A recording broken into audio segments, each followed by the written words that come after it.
안녕하세요. 애쉬인빵입니다. 오늘은 제가 모자를 쓰고 있는데요. 미국은 지금 정말 중요한 비즈니스 외에는 모두 문을 닫았기 때문에 당연히 미장원도 하지 않습니다. 그래서 제 와이프가 제 머리를 잘라줬고요. 당연히 저는 제 와이프 머리를 잘라줬고 제 아들 머리까지 잘라줬습니다. 근데 제 머리는 생각보다 짧게 나와서 당분간은 모자를 쓰고 생활을 할 것 같습니다. 오늘 할 얘기는요. 제가 알기로 석박사 유학하시는 분들께서 많이 궁금해하실 부분인 것 같은데 유학 후에 돈을 어느 정도 받고 어느 정도 뭐 이를테면 오늘 제가 7년간의 저희 가족의 재정적인 측면을 보여드릴 건데 7년 후, 10년 후에는 어느 정도 모을 수 있으며 그 이후에는 추가로 어느 정도까지 벌 수 있을 것인가에 대해서 얘기를 해보려고 하는데요. 오늘 할 얘기는 제 생각에는 여러분이 유학을 가시기 전에 정말 유학할 가치가 있느냐 이 질문에 대한 어느 정도의 대답은 되지 않을까 싶습니다. 왜냐하면 다 먹고 살라고 하는 일이기 때문에 이 재정적인 부분이 굉장히 저도 중요할 거라고 생각을 합니다. 그럼 저희 부부의 유학생 시절부터 간단하게 말씀을 드리면 저는 다른 영상에서도 말씀을 드렸었는데 오래전에 석박사 유학을 올 때 장학금을 받았는데 제가 생활비로 받았던 금액은 한 달에 약 2,000불, 약이 아니라 정확하게 2,000불이었습니다. 혼자 살 때는 그 2,000불이란 돈이 그렇게 적지는 않았었는데요. 제가 렌트비 한 900불 정도를 내고 그리고 식료품을 사고 가끔 사 먹고 제가 필요한 데 쓰고 하면은 제가 정말 타이트하게 살면 500불 정도를 세이브를 할 수가 있었습니다. 근데 그 500불을 세이브하려면 정말 타이트하게 살았어야 했었어서 정말 힘들었었는데요. 많은 달을 그렇게 하지는 못했었습니다. 와이프 같은 경우를 보면 제 와이프는 학부 유학부터 빠른 석사까지 했었기 때문에 와이프도 굉장히 타이트한 생활을 했었는데요. 렌트 같은 경우는 룸메이트와 같이 생활을 하면서 어, 절반 절반씩 냈었기 때문에 렌트 부분을 굉장히 낮춰서 생활을 했었습니다. 그리고 밥도 제가 알기로는 제대로 먹고 살지는 않았던 걸로 알고 있고요. 정말 커피를 좋아했기 때문에 커피 정도는 아낌없이 투자를 했었던 것 같습니다. 근데 와이프 같은 경우는 저랑 연애 후에 저희가 빨리 결혼을 했었는데요. 다행히 결혼 후 졸업을 하자마자 전에 학교에 있을 때 프로젝트를 같이 했었던 그 전에 제일 첫 스타트업 컴퍼니 그 파운더들이 같이 프로젝트를 진행을 했었던 사람들인데 그 사람들과 인연이 돼서 직장을 빨리 잡을 수 있었습니다. 근데 그 회사가 스타트업이었기 때문에 큰 돈을 줄 수는 없었고요.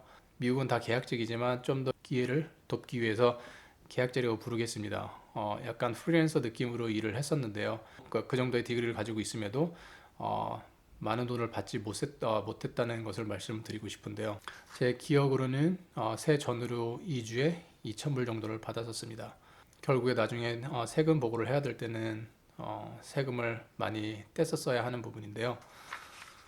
그럼에도 불구하고 석박사분들 중에 결혼을 하셔서 같이 생활하시는 부부들이 같이 생활하시는 분들이 계실 텐데 석박사 하시면서 받으시는 스타이펀드로 생활하시는 분들보다는 분명히 저희가 여유가 있었습니다. 왜냐하면 저는 스타이펀드를 받았었고요.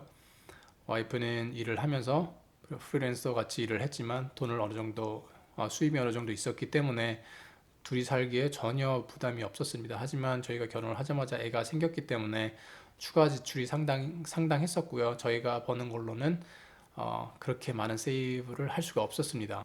저는 그렇게 가족이 생기게 되면서 제가 원래는 미국에서 석박사를 하고 미국에서 교수를 할 계획이 있었는데 이렇게 가족이 생기다 보니까 재정적인 부분도 상당히 신경을 쓰게 되더라고요. 그래서 제가 석박사를 마칠 즈음에 어, 와이프하고 얘기를 많이 했었는데요. 제가 포스닥 옵션과 그리고 인더스트리 옵션을 두고선 많이 고민을 했었습니다. 그래서 지역적으로 리서치를 꽤 많이 했었고요. 와이프 커리어도 중요했기 때문에 제가 갈 만한 지역별로 와이프가 가질 만한 그 잡들 자체가 충분한지에 대해서도 굉장히 연구를 많이 했었고요. 다행스럽게도 제가 가려는 모든 지역에 충분한 잡이 있었기 때문에 제가 어디를 가더라도 큰 문제는 없었습니다. 근데 그럼에도 불구하고 저희가 타이트한 생활을 해왔었기 때문에 좀 더 여유 있게 생활을 하고 싶은 마음이 없지는 않았었습니다. 그럼에도 불구하고 제가 교수의 생각이 없진 않았었기 때문에 결국에 그 디시전 메이킹은 제 한 살짜리 아들이 했었는데요. 그 한 살짜리 아들에게 어, 뭐 제가 갈 학교나 지역을 써놓고 제가 갈 회사 이름을 써놓고 이 제 아들이 선택하는 쪽으로 가겠다 해가지고 제 아들이 세 번 모두 회사 쪽을 생각했었기 때문에 저희는 회사를 결정하고 저희가 지금 있는 지역으로 왔습니다. 근데 저는 석박사 학위가 있었기 때문에 초봉이 와이프보다는 훨씬 높은 상황이었고요. 여기서 약간 새길로 빠지자면 여러분들이 처음 인더스트리로 나오셔서 연봉을 생각보다 많이 받으셨을 때 잠깐 정신 혼을 빼놓는 경우가 있으실 수 있는데요. 제가 그런 경우였었고요. 저도 타이트하게 살다가 연봉을 좀 받으니까, 그리고 처음에 이제 학교에서 relocation expense를 회사에서 대주니까 그 돈도 뭐 1천에서 2천만 원 정도 될 테니까 돈이 많아졌구나. 갑자기 제가 돈이 많지 않음에도 불구하고 돈이 많은 것처럼 생각이 들어서 가끔 쓸데없는 짓을 하기도 합니다. 이를테면 저희 같은 경우는 제가 이사를 올 때 바로 BMW 매장을 가서요.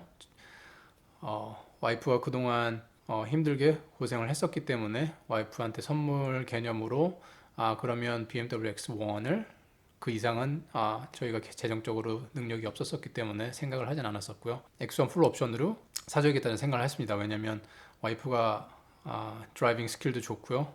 굉장히 다이나믹하게 운전을 하는 사람이라서 굉장히 그 운전 스타일에 맞을 것이라고 생각을 해서 정말 생각 없이 계약을 했었습니다. 물론 오운하는 건 아니고요. 리스를 했었는데 제가 업프론트로 4,000불을 냈음에도 그 사람들과 그 한 달 페이먼트 어저스먼트를 생각지도 않고 그냥 그 사람들이 제시한 대로 덜컥 억셉트를 해서 정말 말도 안 되는 그 monthly 페이먼트를 냈었는데요. 나중에 정말 땅을 치고 후회를 했었는데 그때 그것 때문에 약간 짧은 기간 동안 카푸어 생활을 하긴 했었습니다. 그 정도 돈이었으면 솔직히 세이브할 수 있을 제가 다른 차를 해서 세이브를 했었으면 조금 더 큰 집 큰 집으로 렌트를 하고 그리고 아니면 더 좋은 음식을 먹을 수 있었을 텐데 제가 그런 실수를 해버리는 바람에 그러지 못했었습니다. 그래서 여러분들도 그런 상황이 벌어지셨을 때 이성을 놓치지 마시고요. 이성적으로 잘 판단해서 돈 지출을 잘 관리하시면 좋을 것 같습니다. 다시 제가 얘기하고자 하는 쪽으로 돌아와서요. 그렇게 저는 오퍼를 받고 이쪽 지역으로 와서 저희 같은 경우는 석박사 학위가 있으면 지역에 상관없이 당연히 10만 불 이상을 받게 되는데요. 당연히 비싼 샌프란시스코나 그런 데서 직장을 잡았다면 한 2, 30%는 더 받을 수 있었겠죠. 하지만 제가 있는 곳은 상대적으로 굉장히 싼 편이었기 때문에 그거보다 낮은 연봉을 받았음에도 불구하고 초봉은 많이 받았었습니다. 그렇게 해서 저희 재정적인 여유가 생겼었고요. 하지만 제 초봉이 높다고 해서 이 짧은 기간 동안 저희가 그렇게 모을 수 이만한 규모, 제가 앞으로 말씀드릴 돈의 규모 그 정도를 만들 수 있었던 것은 아니고요. 여기서 중요한 포인트는 제 와이프의 커리어 그 디벨롭먼트 쪽을 저희가 굉장히 고민을 많이 했었다는 건데요. 저희 와이프는 두 개의 스타트업 컴퍼니를 거쳐서 최종적으로 큰 회사 UX 디자이너로 지금 일을 하고 있는데 그 기간 동안 서로 협력을 많이 해서 이를테면 와이프가 필요할 때 제가 서포트를 많이 해주고 제가 필요할 때는 와이프가 서포트를 많이 해주고 해서 서로 협력을 많이 해줬었습니다. 커리어 디벨롭먼트 쪽으로 서포트를 많이 해줬다고 보시면 되는데요. 서로의 커리어를 위해서 필요한 부분은 각자가 희생할 줄 알았었습니다. 그래서 다행스럽게도 저희 와이프 스타트업 컴퍼니들이 다 잘 됐었고 거기서 받은 스탁 옵션들도 있었을 것이고 그리고 와이프가 자기 커리어 디벨롭먼트를 꾸준하게 잘 해오면서 연봉 상승이 굉장히 많았었습니다. 그래서 지금 저희가 최종적으로 현재는 하나로 따지면 둘이 합쳐서 4억 플러스 정도의 연봉을 받고 있는데요. 지금 그 정도의 연봉을 받는 동안 저희는 첫째가 이제 7살, 이제 8살이 오래되고 이제 1살 갓 넘은 둘째 아이가 있습니다. 그런 두 아이를 키우면서 지금까지 저희가 7년, 7년, 8년 이렇게 해서 모은 돈이 약 10억 정도라고 보시면 될 것 같습니다. 물론 여기서 말씀드리는 10억은 순수하게 현금은 아니고요. 저희가 그동안 모아온 돈으로 이를테면 부동산 투자를 하거나 아니면 제가 다른 동영상에서 은퇴 관련한 동영상에서 제가 언급을 했었는데요. 애뉴이티에도 돈을 넣었었고 그리고 bond market, 그러니까 그 채권 관련한 프로덕트에도 저희 돈을 넣었었고요.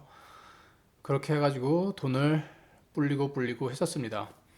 중요한 거는 저희 와이프도 연봉 이외, 연봉, 제가 여기서 말씀드린 연봉은 total compensation이고요. 거기에는 RSU, 회사에서 주는 스탁이 따로 있고요. 그리고 스탁 퍼체스 프로그램이라 그래가지고 회사의 쉐어를 싼 가격에 디스카운트 프라이스에 저희가 살 수 있는 그런 프로그램이 있는데 저는 그거를 꾸준히 해왔었고 와이프는 최근에 했었음에도 불구하고 그래도 그 RSU 규모가 꽤 컸었기 때문에 그 모든 것을 합쳤을 때 7년 만에 한 10억 정도 이상을 만들었었습니다. 간단하게 말씀을 드려서 NUT나 그리고 그런 본 마켓에 있었던 그런 데서도 물론 넣었었던 그런 돈들이 개인이 있었겠죠. 그런 것과 그리고 저희가 렌털 프로퍼티를 가지고 있는데 그 집에 어프리시에이션도 있을 것이고 저희 지금 살고 있는 집에 어프리시에이션도 있을 텐데 그거를 다 합쳐 보면은 약 7년 만에 10억 플러스 정도 되는 것 같습니다. 만약에 여러분들이 유학을 오셔가지고 유학생분들과 연애를 하셔서 결혼을 하시고 둘 다 커리어를 잘 디벨롭먼트를 하셔서 충분한 연봉을 받으신다면 어, 저희보다 훨씬 더 나은 경제적 자유도를 누리실 수 있고요. 근데 여기서 되게 중요한 포인트가 있습니다. 많은 분들이 보실 때 1년에 4억 플러스를 벌어? 꽤 많이 버네. 그런 생각을 하실 수도 있고 7년 만에 10억을 벌었어? 생활비 다 빼고 아이들 다 키우고 하는데도 10억 이상을 벌었어? 그렇게 생각하실 수 있는데요. 한국에서는 일반적으로 생각하지 않는 지출이 상당히 많습니다. 교육비가 굉장한데요. 제가 다른 영상에서도 언급을 했었는데 제 둘째 아이 같은 경우는 데이케어로 1년에 2만 불 이상을 씁니다. 결국에는 뭐 지금 환율을 따지면 한 2,400만 원 정도 되겠죠.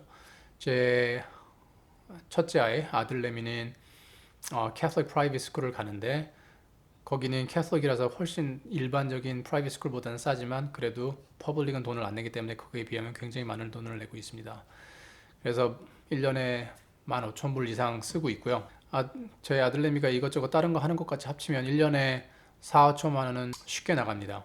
거기다가 잘 생각해 보시면 한국하고 다르게 미국은 대학 등록금도 어마어마하게 비싸죠.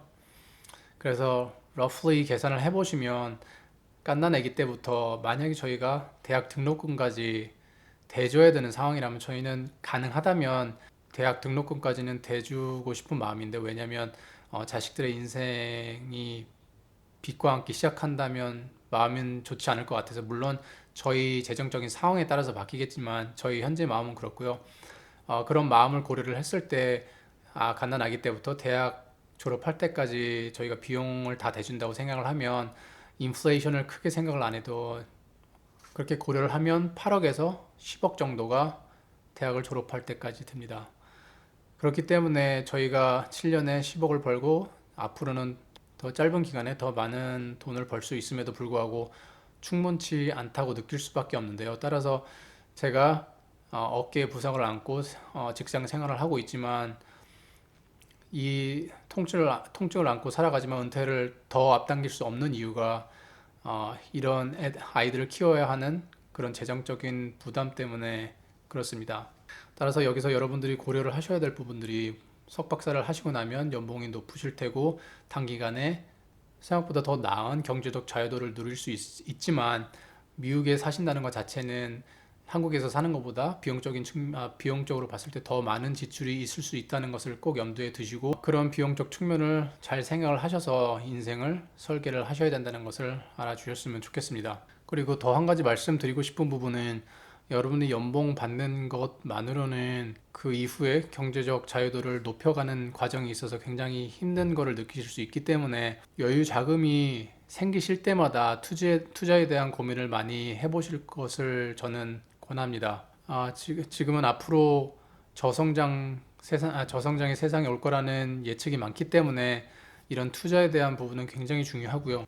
분명히 말씀드릴 수 있는 거는 이런 투자에 대한 생각 없이 현재 받고 계시는 연봉만으로는 미국에서 부족하게 생활하실 수 있다는 것을 알아주셨으면 좋겠습니다. 결론을 말씀을 드리면 저희가 유학을 하면서 살아온 과정을 보고 지금까지 경제적 자유도를 고려를 해보면 유학할 만한 가치는 충분한 것 같고요. 왜냐면 남들보다 늦게 사회생활을 시작하지만 남들보다 훨씬 많은 연봉을 받고 시작을 하기 때문에 유학의 가치는 충분하다고 생각을 하고요. 그리고 연봉 인상의 잠재성이 굉장히 큽니다. 여러분도 이미 아시는 사실일 수도 있겠는데, 공대를 졸업해서 윗자리로 올라갈 때 석박사가 없다면 요새는 굉장히 힘들다고 보시면 될 것 같습니다. 따라서 석박사 유학에 대한 가치는 상당하다고 보고요. 그리고 경제적 자유도를 누리는데 꽤 필요하다고 저는 생각을 합니다. 이렇게 말씀드린 것처럼 유학할 가치는 충분한데요. 분명히 유학 후에 미국에서 정착을 하신다면 그만한 리스크가 또 있다는 것을 분명히 알아두셨으면 좋겠습니다. 오늘 얘기는 여기까지고요. 지금 세상이 어수선한데 마지막까지 유학 준비 잘 하시기 바랍니다. 감사합니다.